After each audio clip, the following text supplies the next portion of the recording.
चिरून घेतला सगळं बारीक। मी एक कांदा, एक टमाटा, लसूण आणि कोथिंबीर घेतली आहे। एक 2 चमचे टाकते तेल, जिरे,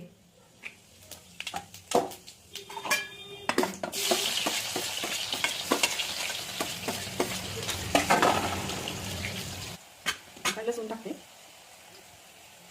मसाला 2 चमचे, हळद,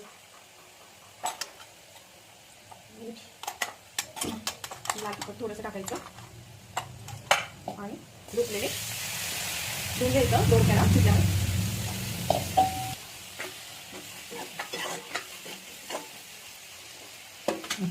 नाही डाळ टाकायची, मुगाची डाळ तू टाकू का?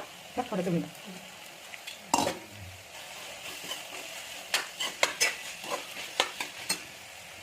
टमाटा आणि कोथिंबीर टाकून द्यायची वरती।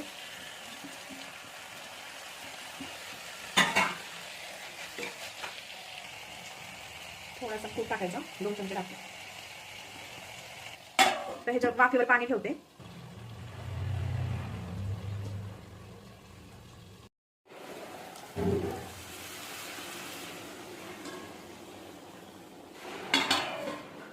मुगाची डाळ ओतू जाते, त्याच्यामुळं त्याच्यावर मी झाकण नाही झाकलेलं, त्याला अशी शिजवून द्यायची डाळ, कारण की झाकण झाकलं तर ते ओतू जाईल सगळं। जी आपली शिजली आहे, गॅस बंद करते।